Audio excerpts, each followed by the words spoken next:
The ice core is 2,000 years old, and it's melting in your hands. You're 23 years old, a first-year graduate student, standing in a freezer facility in Greenland that smells of diesel exhaust, frozen earth, and the faint, metallic tang of ancient atmosphere trapped in crystalline prisons. The core segment is a cylinder of compressed snow, translucent blue-white, striated with layers that record volcanic eruptions, solar cycles, and the slow, patient rhythm of Earth's climate.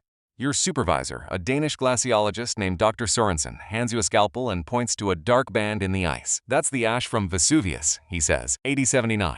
The year Pompeii burned. You take the scalpel. Your hands are shaking, partly from the cold, partly from the weight of what you're holding. The ice is older than the Roman Empire. The ice has survived 2 millennia, and now, because the world is warming too fast, it's disintegrating in your gloves. We're losing the archive, Sorensen says quietly. The oldest stories are melting before we can read them.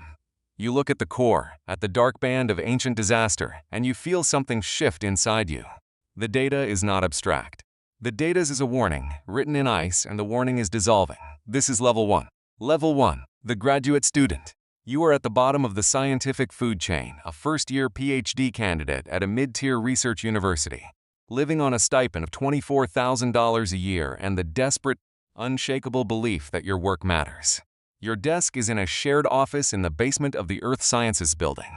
A windowless room with fluorescent lights that flicker and a radiator that clanks like a dying animal.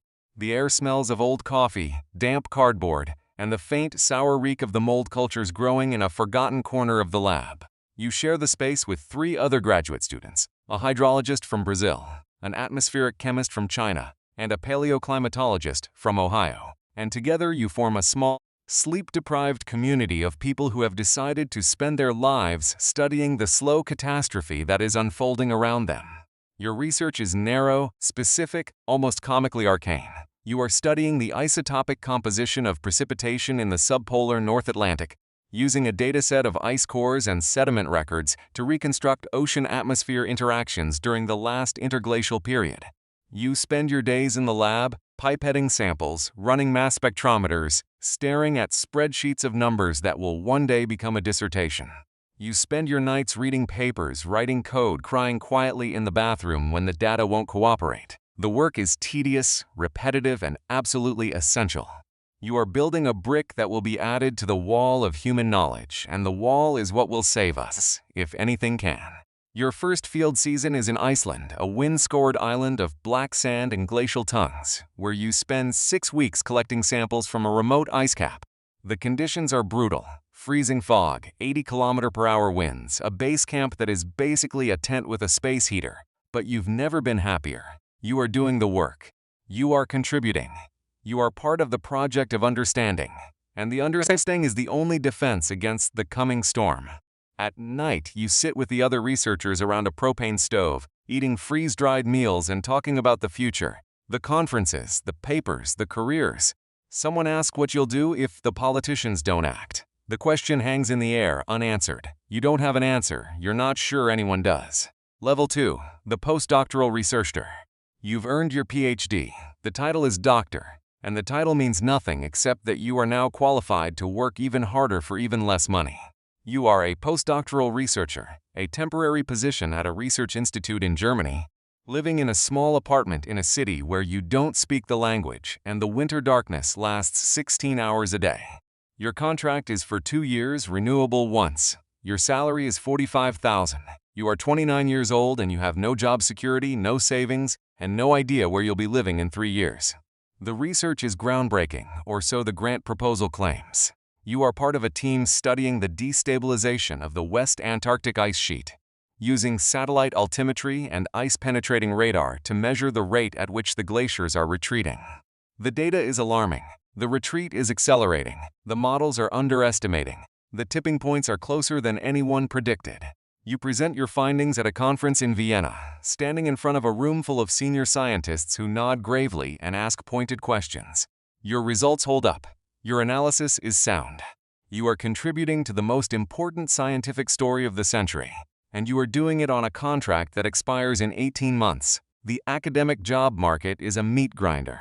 You apply for 30 faculty positions, receive 3 interviews, and get 1 offer, a tenure-track position at a small liberal arts college in the American Midwest. The salary is $58,000. The teaching load is heavy, and the research facilities are adequate but not exceptional. You take the job because it's the only one you have. You move to a small town where the nearest airport is 2 hours away, and the winters are cold enough to freeze the tears on your face. You teach introductory courses to students who are mostly taking your class to fulfill a science requirement. Some of them care. Some of them ask hard questions about the future, about the projections, about whether it's too late. You answer honestly.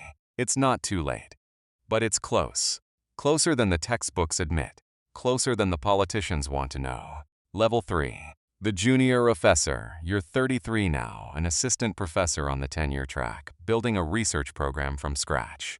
Your lab is a converted storage room in the science building. The walls painted a color that was supposed to be beige but came out as something closer to despair. You have 3 graduate students, your first cohort, and they look at you with the same desperate, eager expression you once wore. You are responsible for their training, their progress, their futures. The weight of that responsibility is heavier than you expected. You lie awake at night thinking about their dissertations, their job prospects, the emails you need to send.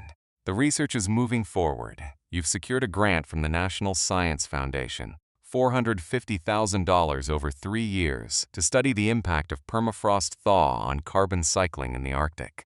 The work takes you to northern Alaska, to a field station at the edge of the Brooks Range, where the tundra stretches to the horizon and the air smells of moss and melting ice.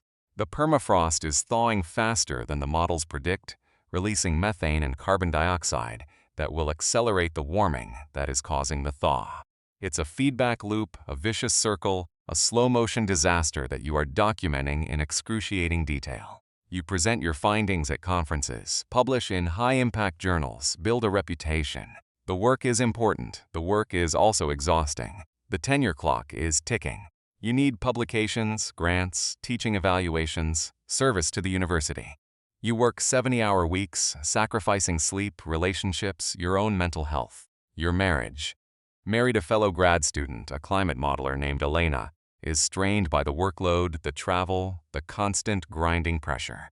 You fight about money, about time, about the fact that you're both scientists in a country that doesn't value science. You go to couples counseling. It helps a little. You keep working. You keep publishing. You keep building the wall of knowledge, brick by brick, even as the world outside the university seems to be burning. Level 4. The tenured professor. You got tenure. The letter came on a Tuesday, and you cried in your office with the door closed. You are now an associate professor, protected by the academic freedom that tenure provides, free to pursue the research that matters without fear of political or administrative reprisal. The salary is $85,000, the teaching load has been reduced, and you are finally, after 15 years of training and struggle, secure. The security is intoxicating. The security is also terrifying because now you have no excuses. You must do the work. You must speak the truth. You throw yourself into the research with renewed vigor. Your lab is now a proper facility, with state-of-the-art equipment and a team of 8 graduate students and postdocs. You are working on the most ambitious project of your career, a comprehensive assessment of climate tipping points, the Amazon rainforest dieback, the collapse of the Atlantic meridional overturning circulation, the loss of Arctic sea ice, and the cascading interactions between them. The results are frightening. The tipping points are closer than the IPCC reports suggest, the interactions are more complex, the uncertainties are larger and more dangerous. You publish a paper in Nature Climate Change that gets picked up by the mainstream media. You are quoted in the New York Times, interviewed on CNN, invited to brief congressional staffers. You are becoming a public figure, a voice in the climate debate, and the attention is both gratifying and overwhelming. The backlash arrives quickly. You receive hate mail, death threats, a tweet from a prominent politician calling you a doomsday alarmist. Your university issues a statement of support, but you can feel the administrator's discomfort. The donors don't like controversial faculty. The trustees don't like headlines.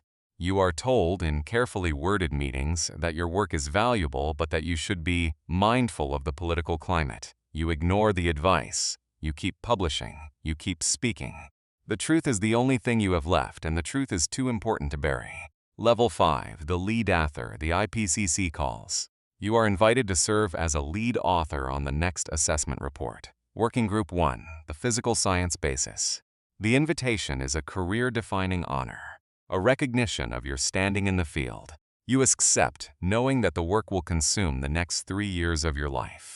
The IPCC process is a strange combination of scientific rigor and diplomatic negotiation. Every word, every number, every projection must be approved by representatives of 195 governments. The process is slow, frustrating, and absolutely essential. The report will be the definitive statement of climate science, the document that policymakers will use to make decisions about the future of the planet. The writing sessions are held in conference centers around the world: Geneva, Kuala Lumpur, Buenos Aires, and you spend weeks in windowless rooms with scientists from every corner of the globe, arguing about comma placement and confidence intervals, and the precise wording of a sentence that will be read by presidents and prime ministers. The negotiations are grueling. The representatives from the oil-producing nations push for softer language. The representatives from the island nations push for stronger language. You sit in the middle, defending the science, the data, the truth. The report is published after 3 years of work, a 3,000-page document that summarizes the state of climate science. The headline conclusion: it is unequivocal that human influence has warmed the atmosphere, ocean, and land. The word unequivocal took 6 months of negotiation. The word is worth the fight. The report's release is a media event. You are interviewed by journalists from around the world. Your words translated into a dozen languages. The report is covered on every continent, debated in every parliament, cited in every major newspaper. And then, slowly, the news cycle moves on. The politicians who promised action deliver nothing. The emissions keep rising, the planet keeps warming. You begin to understand the limits of science, the limits of your own voice. You are not a politician, you are not an activist. You are a scientist, and the science is clear and the world is not listening. Level 6, the elder statesman. You are 60 years old now, a full professor, a member of the National Academy of Sciences, a winner of the Tyler Prize for Environmental Achievement. Your name is recognized in the field, respected, even revered. You are invited to give keynote lectures at conferences, to advise government panels, to write review articles that summarize the state of the science for the next generation. You have become an elder statesman, a witness to the slow-motion catastrophe that you have spent your career documenting. The data has not improved. The emissions are still rising. The warming is accelerating. The models that once seemed alarmist now seem conservative. You have watched the Arctic sea ice disappear, the glaciers retreat, the coral reefs bleach, the species vanish. You have watched the politics fail, the promises break, the international agreements wither. You have watched the world you knew, the stable climate that shaped human civilization for 10,000 years, slip away. And you have kept working, because what else is there? The work is the only thing that has ever made sense, and the work is not finished. You have a granddaughter now, a toddler with bright eyes and a laugh that fills the room. You think about her future constantly, obsessively, with a desperation that surprises you. You calculate the projections, the world she will inherit, the temperatures she will endure, the disruptions she will face. You read the latest papers and you do the math, and the math is not comforting. You hold your granddaughter on your lap and you feel the weight of everything, the data, the models, the reports, the failures, and you make a decision. You will not go quietly. You will not stop speaking. You will not stop fighting, even though the fight is losing, even though the odds are impossible. You will keep working, keep publishing, keep testifying, because the alternative is surrender, and surrender is not in your nature. You go to your office one morning, sit down at your desk, and begin writing a new paper. The paper is about the tipping points, the irreversible changes, the narrowing window of possibility. The paper will be published, read, cited, debated. It will make a difference, perhaps a small one, perhaps none at all.